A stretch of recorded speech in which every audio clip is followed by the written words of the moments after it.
keterangan masing-masing yang paling tidak tidak diketahui orang adalah yang tadi. Nah, buatlah nanti, tapi dah banyak pula yang tahu kayaknya. Dia bukan ditanam, nampak enggak? Ditanam di dalam sana, ditimbun sampai 1 meter lebih. Itu ekskavator yang bisa menemukannya. Setelah di stacking, baru nampak. Alhamdulillah. Akhirnya yang menang yang mana? Ya ada drumnya itu. Karena tidak mungkin drum tumbuh sendiri. Matua mungkin tumbuh sendiri. Kelapa mungkin tumbuh sendiri. Dilahirkan oleh tampangnya oleh babi, terletak di situ, tumbuh dia dan sebagainya. Tapi kalau drum, ada drum yang tumbuh 4 sudut lagi, tidak ada yang tumbuh. Jadi akhirnya ini yang asli.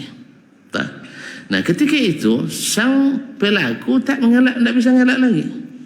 Oh, saya yang masukkan beras itu, atau bisa aja beras masuk sendiri, tidak akan diterima keterangannya. Karena ini menjelaskan dengan pasti. Jadi kadang-kadang hakim itu, seorang alim itu kadang-kadang cerdas, tahu dia cara untuk mencuri. Masih ingat kisah Imam Abu Hanifah rahimahullah? Menguji muridnya. Abu Yusuf kan murid terkesohor Imam Abu Hanifah. Ketika Abu Yusuf sakit, dijenguk oleh gurunya untuk berikan semangat. Lalu dia berikan rekomendasi, sanjungan kepada muridnya Abu Yusuf. Kalau saya sempat meninggal, Abu Yusuf ini yang patut untuk menjadi pengganti. Semangat kawan hidup lagi kan. Semangat sehat. Setelah sehat dia buka majlis sendiri di masjid yang sama. Karena dapat rekomendasi di Abu Hanifah, tentu ramai pula yang hadir di majlisnya. Ya, sebagian dari yang lama dengan Abu Hanifah akan dasar ngaji risalah Ustaz Dasman, pindah pula yang lain kan. Akhirnya pada berkurang jemaah Imam Abu Hanifah rahimahullah. Akhirnya dia utus seorang.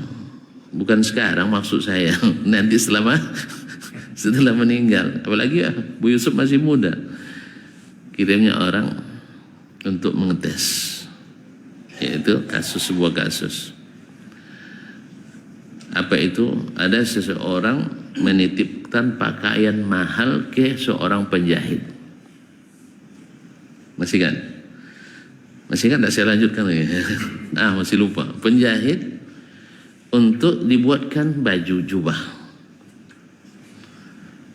Nah, karena pakaiannya itu bagus, sang tukang jahit sengaja memperlambat supaya orang terlupa.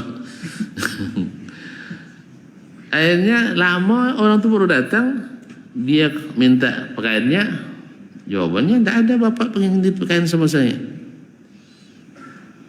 Akhirnya terjadi perselisihan, bukti tidak ada, karena dia tidak bawa tanda terimanya. Makanya dalam Islam itu diharuskan, sepercaya pun kita dengan orang harus ada tanda terima itu, diingkarinya. Akhirnya tentu dia angkat kasus, bawa ke pengadilan.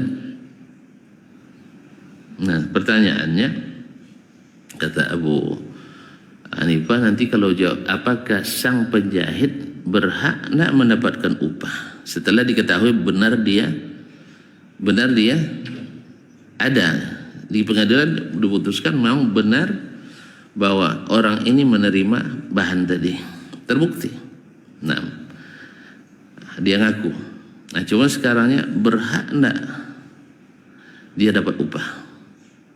Kalau dijawab oleh dia nanti berhak, bilang salah. Kalau dia jawab tidak berhak, bilang salah. Dua-duanya salah. Gimana?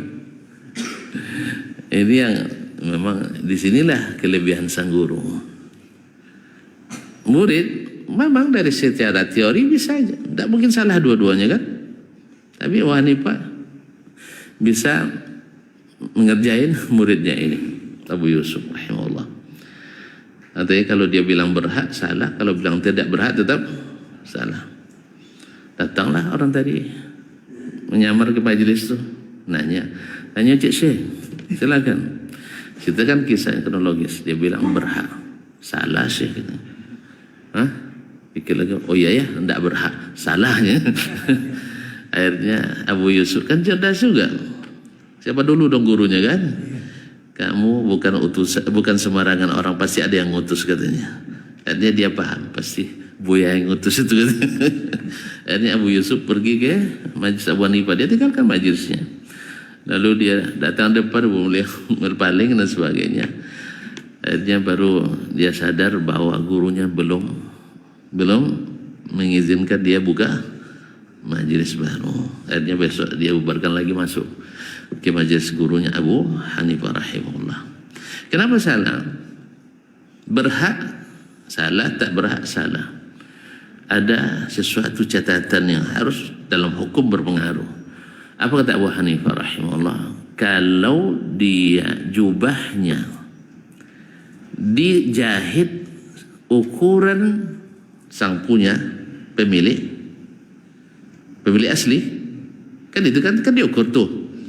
Kalau dia menjahit pakaian yang jadi itu sesuai untuk orang yang punya bahan, maka dia berhak dapat upah. Kenapa? Karena dia berniat menjahit untuk sang pemilik. Sah? Berhak dapat upah. Tapi kalau baju bahnya bukan ukuran sang pemilik, ukuran dia, berarti tidak berhak. Kenapa? Dia menjahit untuk dirinya sendiri. Jahit dulu sendiri dapat upah. Enak aja, bapak jahit baju untuk bapak, saya bayar upahnya. Tidak masuk, sah? Jelas? Nah, jadi begini. Jadi ada masalah-masalah yang hanya fuqaha yang paham. Orang-orang yang faqih, Allah lebihkan ilmunya yang paham. Kalau kita katakan ya berhak. Apa sebab? Dia sudah menjahitkan pakaian. Tapi kita tidak melihat dia menjahit untuk siapa. Menjahit untuk siapa. Maka disinilah niat berpengaruh. Niat sangat berpengaruh. Baik, lanjutkan ya. Jadi atau iqrarin min khasmin bihi aqarra indahu, atau ada pengakuan dari pihak yang berperkara di sisi atau di depan sang hakim.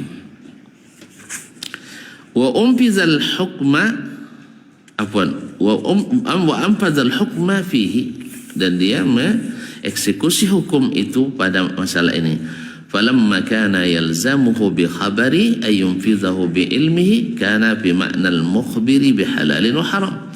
Tatkala dia berkewajiban melaksanakan hukum itu berdasarkan berita dan berdasarkan ilmunya, maka ini semakna dengan orang yang memberikan berita tentang halal dan haram. Qad lazimahu ayyuhillahu ayyuharrimahu, maka dia mesti setelah menerima berita itu menghukum halal dan menghukum haram, sebagaimana dia telah menerima berita dari saksi menghukum salah atau menghukum benar. Dari sisi ini sama antara kesaksian dengan khabar. Sama antara kesaksian dengan khabar. Bima syuhida minhu, dengan kesaksian dari orang tadi. Sekarang masuk perkara lain yang dibahas oleh Imam Syafi'i rahimahullah. Mungkin ada yang bertanya di waktu itu. Walau kana al-qadhi al-mukhbir an syuhudin syahidu indahu ala rajulin lam yuhakam ilaihi. Andainya seorang qadhi yang memberitakan dari beberapa orang saksi yang menjadi saksi di depannya terhadap seseorang, lam yuhakam ilaihi, tidak diangkat perkaranya kepadanya, au iqrarin min khasmin, atau pengakuan seorang atau salah satu pihak yang berperkara, tapi qadhinya bukan dia, perkara bukan perkara kasus yang diangkat ke dia. Pak ini sekarang di mahkamah itu ada beberapa orang hakim, qadhi, jelas. Nah, qadhi ini sampai kesaksian masalah ini kepadanya, tapi perkara bukan perkara yang dia hakimnya. Perkara bukan yang dia hakimnya. Ada begitu? Ada kan? Baik. Atau yang satu ini mengakui bahwa begini-begini. Misalnya mengakui bahwa dia yang mengambil. Misal, la yalzamuhu ayyahkuma bihi.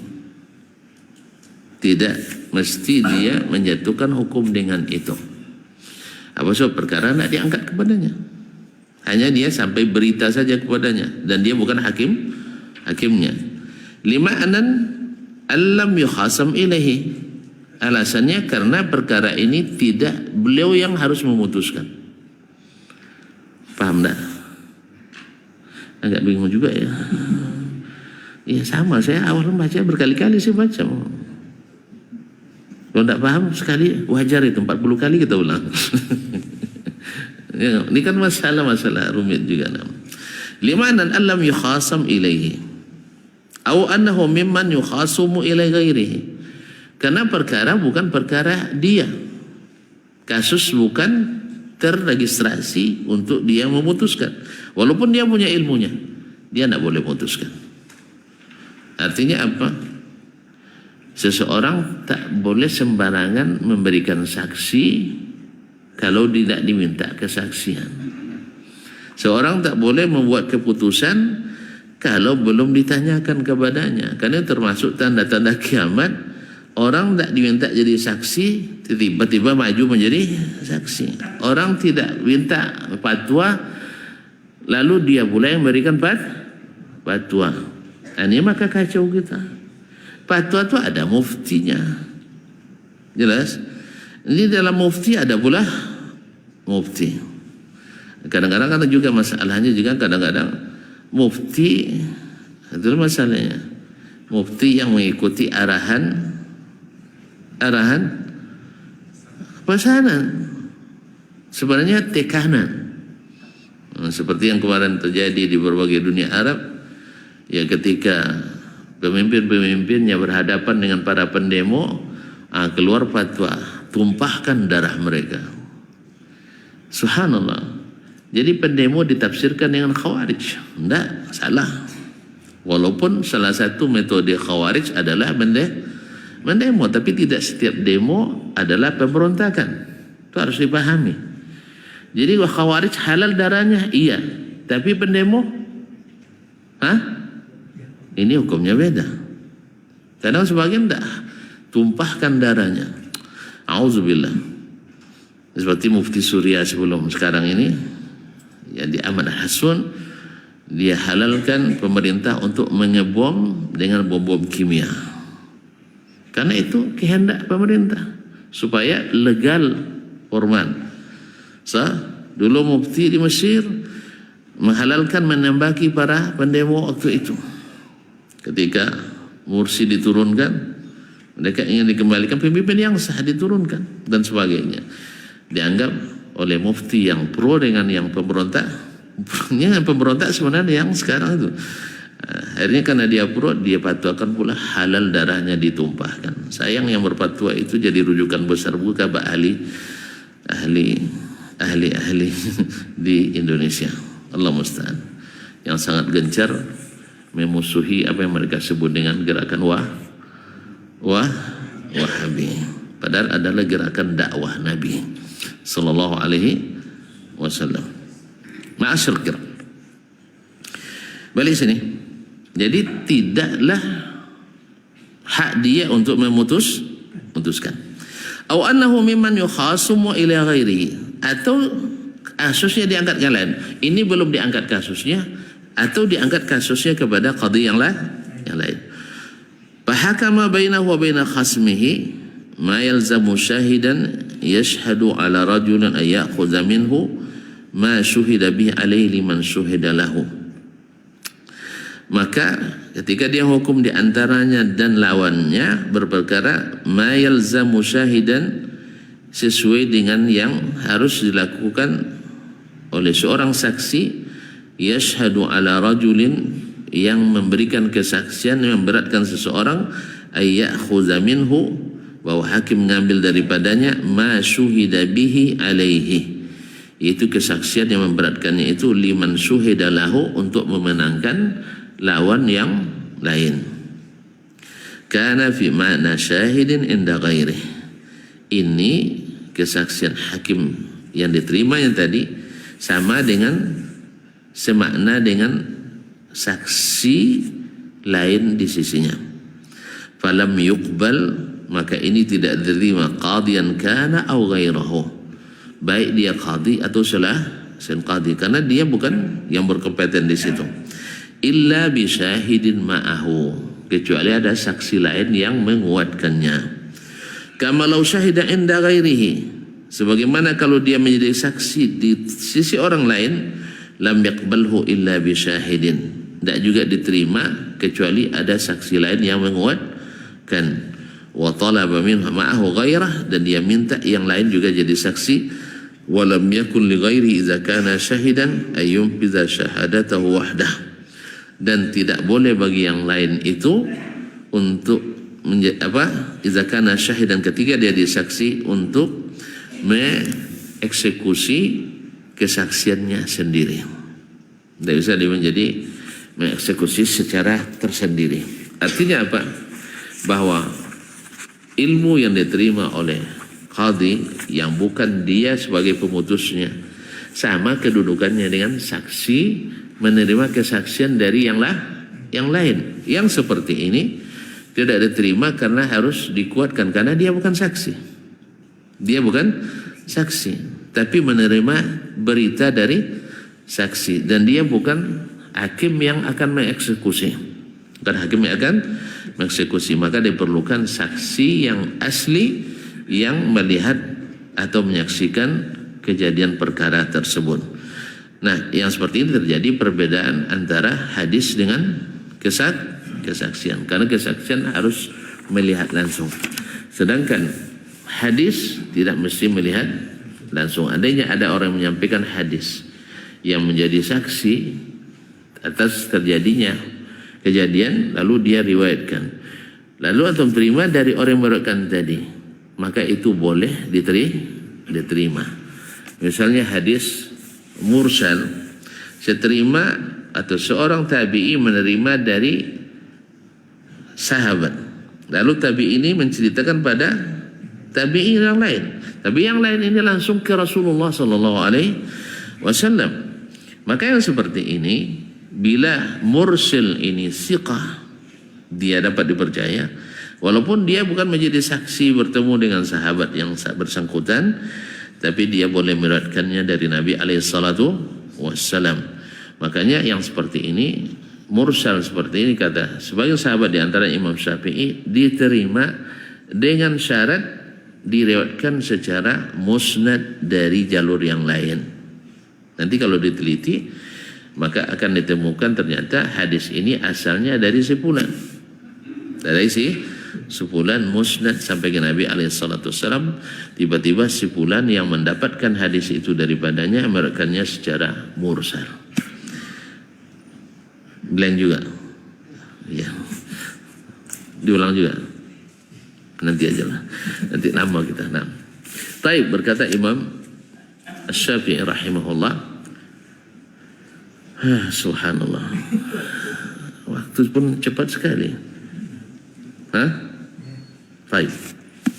Qala akhbarana Sufyan wa Abdul Wahhab, telah menceritakan kepada kami Sufyan bin Uyainah Al-Hilali Abu Muhammad Al-Makki, wa Abdul Wahhab, dan Abdul Wahhab yaitu Abdul Wahhab bin Abdul Majid Al-Thaqafi, an Yahya ibn Sa'id, dari Yahya ibn Sa'id Al-Ansari, Yahya ibn Sa'id Al-Ansari min sigar at-tabi'in, an Sa'id bin Musayyib, dari Sa'id bin Musayyib sayyidut tabi'in, anna Umar bin Al-Khattab, bahwa Umar Khattab radhiyallahu anhu qadha bil iham bi bi'am 15. Umar Khattab menghukum perkara bila seseorang memotong ibham, ibu jari.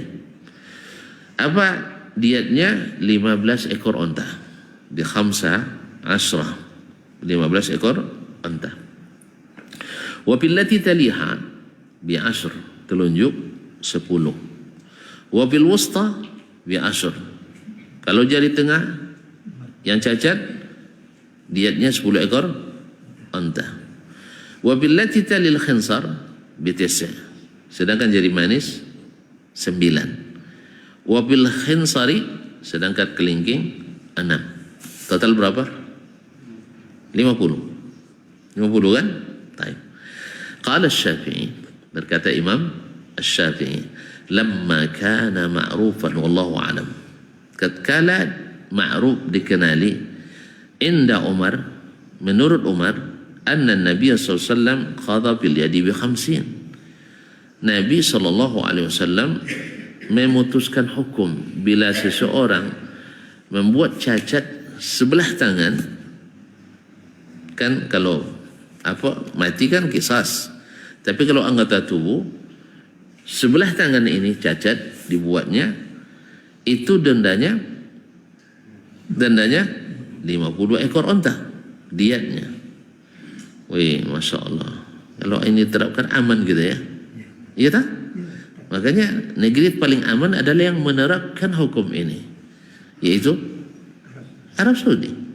Ini tidak bisa dipungkiri oleh negara manapun, karena yang meneliti adalah Badan Keamanan Dunia, Badan Kriminologi Dunia, mengatakan negara paling aman di dunia adalah Arab Saudi.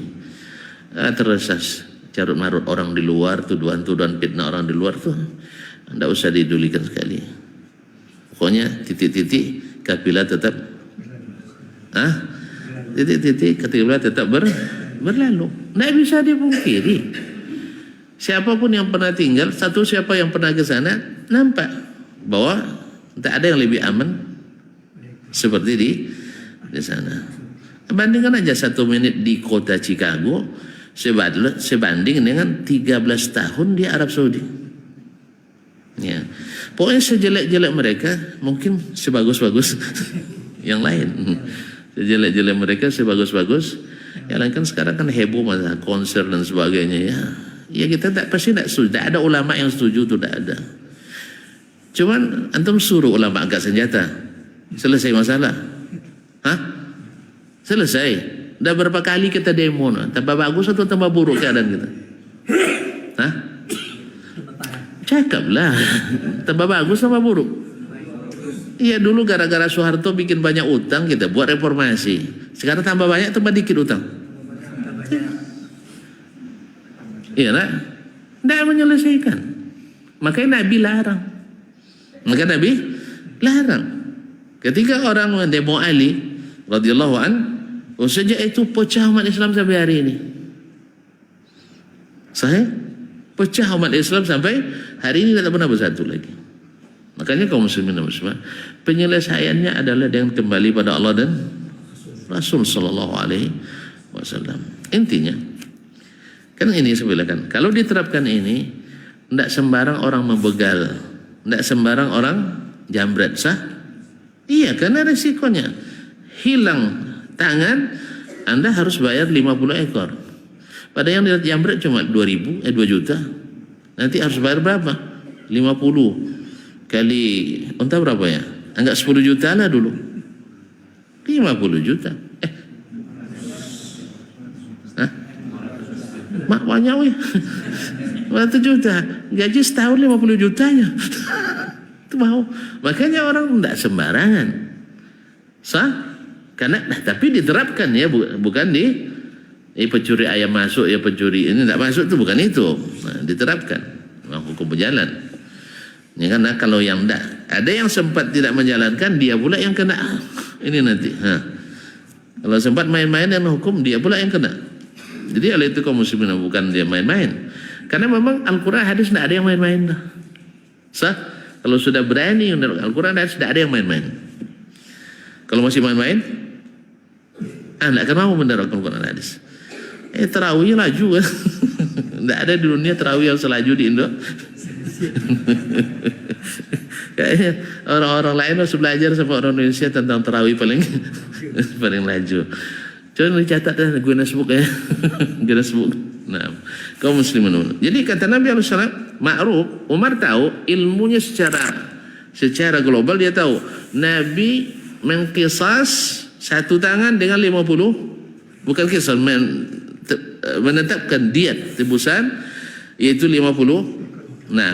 Wa kanatil yad khamsata atraf, sedangkan tangan itu punya 5 jari. Mukhtalifatul jamal wal manafi', berbeda keindahannya dan fungsinya. Tuan-tuan, ini semuanya ada fungsi nih. Tidak ada ini kurang, tidak ada ini kurang, semua ada fungsi. Tidak usah saya sebutkan satu persatu, panjang lagi nanti. Terbit matahari, cari sendirilah, semua sudah dijelaskan orang. Semua kalau ini nggak ada, tidak bisa, pokoknya panjang. Ma'asyur kiram, ma'ruf masing-masing punya fungsi yang berbeda dan bentuk yang berbeda. Nazzalah manazzilaha, sehingga Umar berijtihad memberikan masing-masing sesuai dengan kadar keutamaan kepentingannya. Ini ijtihad Umar. Fahakama likulli wahidin minal atraf biqadrihi min diyatil kaf. Fahada qiyasun alal khabar. Maka Umar menghukum bagi setiap anggota tangan ini, jari jemari ini, dengan kadarnya dibagi diat tangan tadi. Jadi diat tangan 50 dibaginya menurut kadar ini. Wa hadza qiyasun 'alal khabar. Ini qiyas dilakukan Umar padahal ada hadisnya. Ada hadisnya. Sebenarnya berlaku la qiyasa ma'an nas. Kalau ada nas tidak boleh berlaku qiyas. Tapi Umar kenapa melakukannya? Kita dengarkan. Falamma wajadna kitab Ali Amr bin Hazm fihi,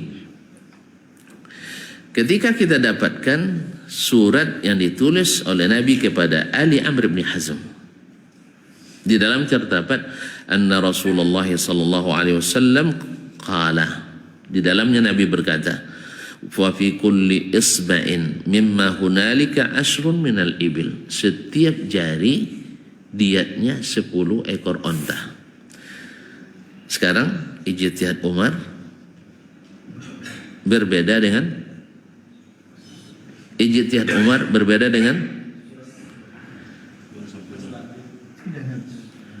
apa? Dengan sabda Nabi. Itu aja kok repot. Ini kan saya lupa tadi ya. Yaitu surat keluarga Amr bin Hazm yang nulis siapa? Nabi. Kan sudah disebutkan tadi Nabi bersabda di dalamnya. Berarti yang nulis siapa? Nabi. Nabi yang tuliskan kepadanya. Nabi kan tidak pandai menulis. Ya kan kita bilang presiden menulis surat ke presiden Uni Soviet Rusia, dia nulis sendiri. Nah, paham lah kan? Pasti ada juru tulisnya. Gitu aja kok repot. Tonton bikin lama-lama aja. Nah, udah paham kita. Raja nulis surat, bukan dia tulis langsung. Dia paling tanda tangan. Namanya raja menulis surat. Sah? Kita juga nulis surat, yang nulis anak kita. Sah? Surat kita juga. Nah, itu udah paham ya? Baik. Dalam surat Nabi ke keluarga Amr bin Hazm, karena diutus dulu ke Bahrain, di dalamnya terdapat apa itu? Rasul bersabda, wa fi kulli isba'in, dalam setiap jemari. Jelas kan nasnya? Mimma hunalik, bila terjadi penganiayaan. Apa katanya? Asrun minal ibil, maka diatnya 1 jari 10 ekor onta. Ada Nabi membedakan? Ada Nabi membedakan? Nabi tahu tidak beda fungsi, beda bentuk? Tahu. Tapi Nabi menyamakan hukumnya. Kan kita kan kadang begitu juga ya. Kita berijtihad. Ini beda, jangan disamakan. Pada Nabi menyamakan. Nah sekarang gimana? Kita dengar Imam Syafi'i atau besok saja? Tanggung. Bukan tanggung, panjang juga. Saya buat bocoran sedikit ya. Ini perkara penting ini. Walam yaqbalu kitab Amr ibn Hazm wallahu alam hatta yathbuta lahum annahu kitab Rasulillah. Mereka tak mungkin menerima surat keluarga Amr bin Hazm ini, wallahu a'lam bishawab, hatta yathbuta lahum, sampai sabit di menurut mereka annahu kitab Rasulullah, bahwa itu pasti dari Rasulullah SAW. Kalau tidak diterimanya. Berarti sampainya tulisan itu yang awalnya dari Nabi dan disimpan oleh keluarga Amr bin Hazm. Amr bin Hazm. Amr bin Hazm tahu kan? Kan keluarganya Khadijah. Keluarga Khadijah radhiyallahu anha. Wa bil hadithi dilalatan. Mereka menerima itu karena sabit dari Rasulullah sallallahu alaihi wasallam melalui berita ahad. Nah, berita ahad, kitanya mutawatir. Kitanya mutawatir karena berita ini di tafsirah termasuk berita yang mutawatir. Wa fil hadis dilalatan. Dalam hadis ini terdapat dua petunjuk. Ahaduhuma qabulul khabar.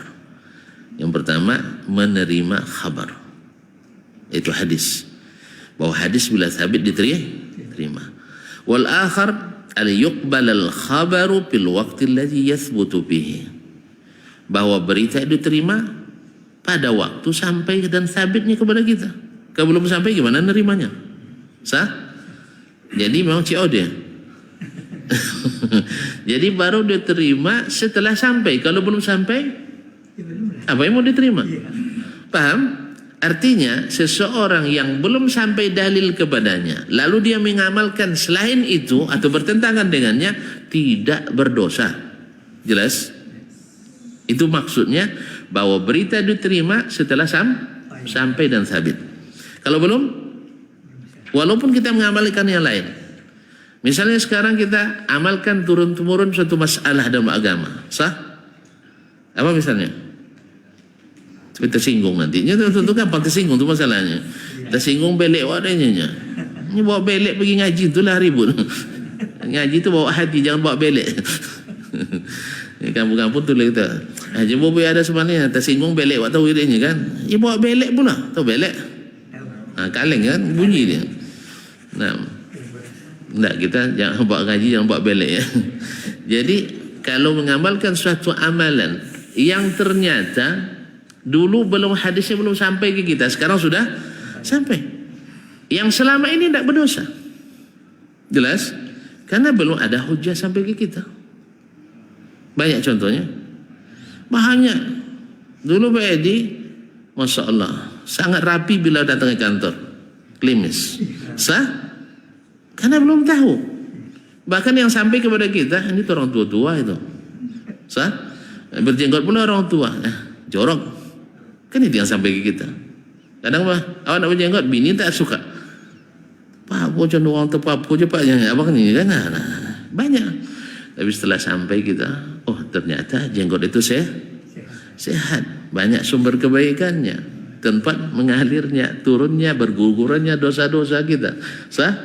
Nah, kemudian ketika wudu ada pahala menyela-nyela ini. Yang ketiga tampil seperti tampilnya orang-orang saleh. Sah? Pasti kalau sudah berjenggot pasti orang dah segan. Pak Haji katanya. Aduh Haji tapi dah dipanggil Pak Haji atau Ustad. Makanya teman-teman saya yang pergi dengan saya yang berjenggot selalu dipanggil Ustad. Awak lu pernah panggil Ustad, dia panggil Ustad. Sini Ustad katanya. Dikiranya beliau yang Ustad. Awak maka berisiko juga bawa pendamping yang lebih ganteng dari kita, lebih gaya dari kita. Iya. Dia tampilnya lebih gaya, lebih steady kan. Awak tampil apa adanya kan. Kopi lah lama pula. Hanya silakan Ustaz ini awak masih. Tapi tidak apa-apa, tidak masalah. Sebab ia akan naik kita juga kan. Biarlah dari awal kurang happy tapi di belakangnya happy ending. Ujung-ujungnya kepala kambing kita juga mulai. Allah musta'an. Jadi kaum muslimin dan muslimat dirahmati Allah. Jadi sampai hadis kepada di saat itu baru terhitung. Kalau belum, enggak. Sah? Dulu solat berjamaah. Sah? Sampai juga hadis kepada kita. Cuman yang mewajibkan itu belum ya. Baru hitungan 27 derajat. Hadis bahwa Nabi kalau bukan karena wanita dan anak-anak, maka saya wakilkan orang jadi imam. Lalu saya bawa beberapa orang bawa kayu bakar, membakar rumah orang-orang yang tidak hadir sholat wah bahaya ini. Sah? Akhirnya kita bertobat. Ya Allah, kami akan sholat berjamaah. Kecuali tertidur, terlambat dan sebagainya, itu urusan atau musafir atau sakit. Kan banyak halangan kan. Biar tidak berdosa, dia tidur aja. Kalau orang tidur tidak berdosa. Iya, tapi jangan tidur-tiduran. Betul-betul tertidur. Jangan pesan sama istri, Dek kalau azan jangan bangunkan dia. Dia yang berdosa. Awak tidur, dia yang berdosa. Sama sekarang, tuan-tuan minum di depan saya, tahu saya ada di bulan Ramadan, wajib saya tegur. Antum tidak berdosa minum karena lupa. Kalau saya biarkan, saya berdosa. Dia yang minum mau berdosa mau. Tentu kita ingatkan, Bapak puasa enggak? Kamu enggak puasa, dia itu kan lain-lain. Wah Islam enggak ini kan? Saya orang Islam cuman enggak sempat merokok tadi. Jadi setelah sahur dah bunyi sirine, enggak sempat merokok. La haula wala quwwata illa billah. Nah, ayuqbal khabar waqti alladhi yasbutu fihi. Khabar itu diterima di saat sampai dan sahih kepada kita. Wa illam yamdi amalun wa illam yamdi amalun minal a'imma bimithli khabar alladhi qabilu. Sekalipun para imam sebelumnya amalannya tidak sama dengan yang ada dalam khabar tadi yang terima. Paham tak? Sekalipun belum berlalu amal dari para imam seperti yang ada dalam khabar tadi yang mereka terima kemudian. Seperti Umar tadi. Umar memutuskan 13 10 9 6 sah? Kan itu dia putuskan. Berdasarkan apa? Qiyas. Tentu yang lebih tinggi fungsinya, lebih besar gajinya. Kan itu berlaku. Itu sah saja. Sah Umar melakukan itu selama tidak ada nas. Tapi kalau sudah nas, kita lihat. ودلالة على أنه لو مضى أيضا عمل من أحد من الأئمة ثم وجد خبرا من النبي صلى الله عليه وسلم يخالف عمله لا ترك عمله بخبر رسول الله. Kemudian terdapat petunjuk bahwa seandainya sudah berlalu amalan dari seseorang dari imam, baik imam di zaman sahabat Abu Bakar, Umar, Utsman, Ali dan seterusnya, atau imam di masa tabi'in Sa'id bin Musayyib, Urwah bin Zubair, Nafi' Maula bin Umar dan seterusnya, Muhammad bin Sirin, Hasan al-Basri, atau imam setelah tabi'in seperti Malik, seperti Malik, Abu Hanifah, Sufyan ats-Tsauri dan seterusnya, atau yang setelah mereka seperti Syafi'i, Ahmad, Ishaq bin Rahuyah dan seterusnya. Bila amalan orang itu sudah berlalu, taib, summa wajada khabaran anin Nabi sallallahu alaihi wasallam. Kemudian dia dapatkan berita dari Nabi sallallahu alaihi wasallam yukhalifu amalah, berbeda dengan yang dia amalkan. Apa yang dia lakukan? La taraka amalahu li khabari Rasulullah SAW. Dia mesti tinggalkan amalannya itu karena ada khabar dari Rasulullah sallallahu alaihi wasallam. Ini risalah dari Imam Syafi'i kepada pengikut mazhab Syafi'i. Karena banyak yang menafsirkan perkataan Imam Syafi'i, "Iza sahhal haditsu fa huwa mazhabi."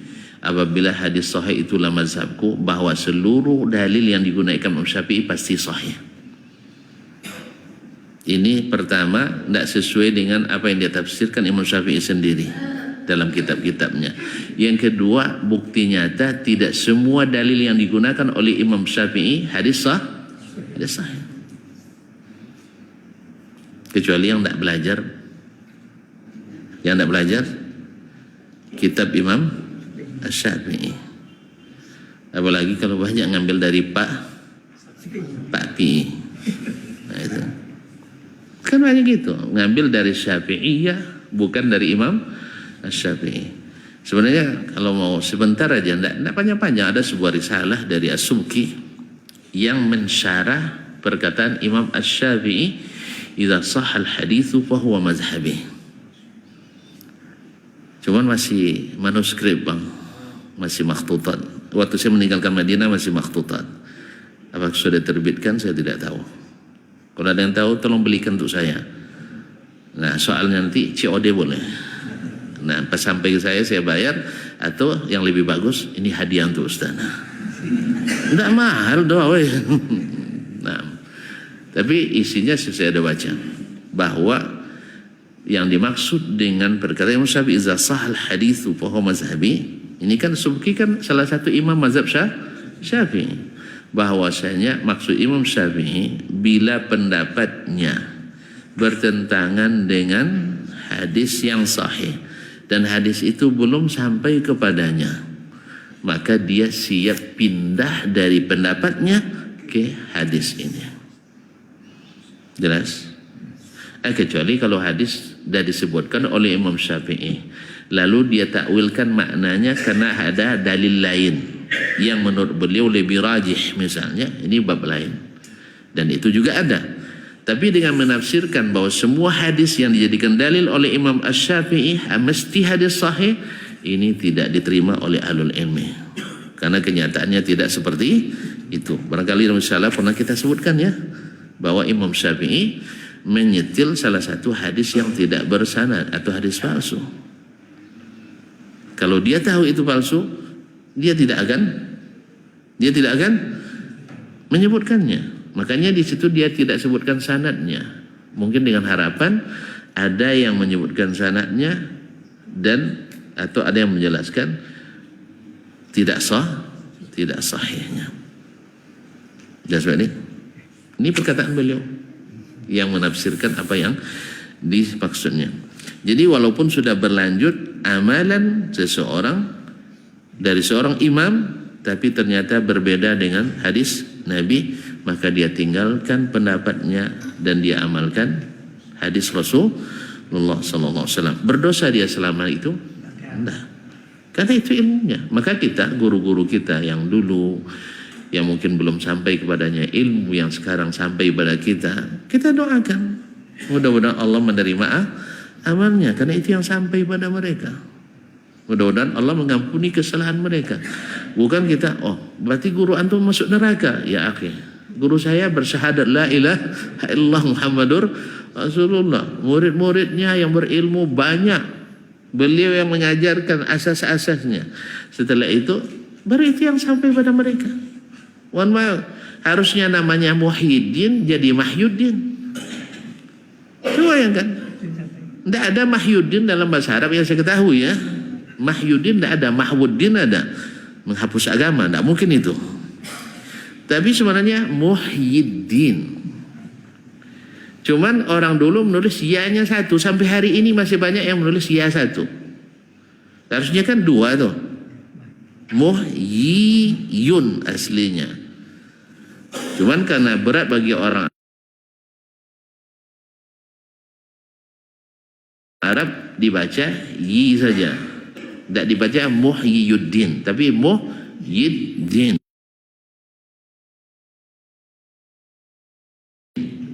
Paham? Karena dhamma di atas ya itu berat bagi lisan orang Arab, sehingga bacanya Muhyiddin. Asalnya Muhyiddin.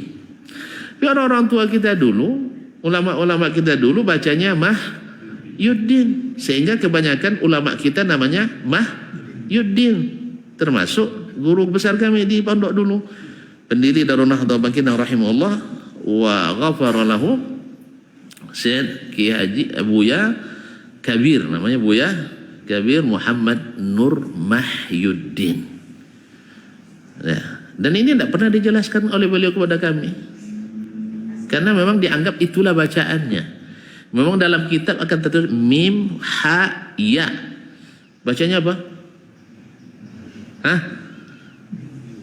Harusnya Muhyiddin, tapi dibaca Mahyuddin. Tengoklah orang-orang Indonesia, ada yang nama Muhyiddin, ada sedikit, yang paling banyak Mahyuddin. Yang keluarga saya banyak Mahyuddin.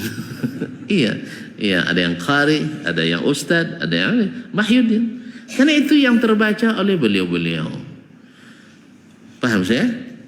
Nah, lalu kita karena ilmu al-asma wal kuna kita belajari, Akhirnya kita tahu ternyata itu salah baca, sama dengan Ad-Dainuri. Mandawang ketemu Pak Zainuri katanya. Aslinya itu Ad-Dinawari. Jauh adanya, tulisan sama. Dibaca oleh guru-guru kami dulu Ad-Dainuri. Ada salah seorang udaba namanya Ad-Dinawari, dibaca Dainuri. Nah, karena lama kitabnya, akhirnya dimakan rayap, difotokopi seperti titik di atas dal. Akhirnya berubah jadi Zainuri. Makanya banyak orang Indonesia yang lama-lama tua-tua namanya Pak Zainuri. Di situ tuh. Tidak baca lagi. Hasilnya Ad-Dinawari. Iya, lisan orang Arab. Nama-nama daerah itu, nama daerah di ada daerah Tenggara Baghdad. Dari situ lebih kurang ya sehari perjalanan lah dulu. Lebih kurang 80 km lebih. Itu namanya Ad-Dinawari. Tapi dibaca oleh guru-guru kita dulu Dainuri. Yang sederhana ija ini bisa salah baca, apalagi yang lain. Dalam bab ada nanti bab fikih juga akan kita temukan. Nah, oleh sebab itu kaum muslimin dan muslimat dirahmati Allah, yang sampai pada mereka itu. Ya, semoga kita yang diberikan Allah kemudahan menuntut ilmu ini ya menjadi sebab mereka dapat kebaikan dari ilmu yang mereka ajarkan. Ya, saya selalu doakan guru-guru saya sekecil apapun, mudah-mudahan ilmu yang saya miliki yang sedikit ini mengalir juga pahala bagi mereka, karena masuk dasar mereka yang ngajarkan dulu itu. Mudah-mudahan masuk ilmu yuntafa'u bihi, ilmu yang dimanfaatkan. Saya pandai baca kitab, beliau ngajar nahwu sharaf dulu. Ya, saya pandai baca Quran, mereka ngajarkan alif baca dulu. Bisa baca bahasa Inggris, bahkan ngajar bahasa Inggris tapi tidak pandai bahasa Inggris. Nah, tapi kayaknya dari yang sini saya pandai juga nampaknya. Nah, itu karena mereka yang ajarkan dan seterusnya. Mudah-mudahan mereka jadi penyebab kebaikan itu, sebab menjadi penyebab penghasilan pahala bagi mereka. Amin ya rabbal alamin. Bukan artinya antum menyalahkan. Yang salah memang harus salah lah. Yang salah harus salah. Itu yang diajarkan oleh ilmu, yang diajarkan oleh Allah dan Rasul sallallahu alaihi wasallam, liyuhiqqal haqqa wa yubtilal batilah. Turunnya Al-Qur'an itu untuk menetapkan yang hak-hak, yang batil batil. Walau karihal mujrimun, sekalipun orang kafir tidak setuju, sekalipun orang pendosa tidak setuju. Yang tak setuju pasti banyak. Orang-orang jahil pasti tidak suka. Tidak boleh saling menyalahkan katanya. Tidak, kita tidak saling menyalahkan. Yang salah aja yang kita salahkan. Yang benar tetap benar. Kalau antum tidak mau disalahkan, jangan berada di jalur yang salah. Gimana caranya? Nih, walaupun sudah lama diamalkan, tapi datang hadis, pindah saja. Itu yang payah. Lebih payah pindah mazhab daripada pindah rumah. Sah? Lebih payah pindah mazhab daripada pindah orang rumah. Sahih? Iya, pindah orang rumah mudah bagi mereka, tapi pindah mazhab auzu payah gitu. Padahal imam kita sendiri ngajarkan seperti itu. Pindah aja. Walaupun tidak berubah label tetap mazhab Syafi'i. Karena itu kata Imam Syafi'i. Tidak keluar dari mazhab Syafi'i kita no. Cuman meninggalkan sebagian pendapat beliau yang dia pesan, bila bertentangan pendapatku dengan hadis, kalian tinggalkan pendapat saya. Sejelas itu. Antum tidak mau juga, berarti antum tidak setia pada Imam Asy-Syafi'i rahmatullahi alaih.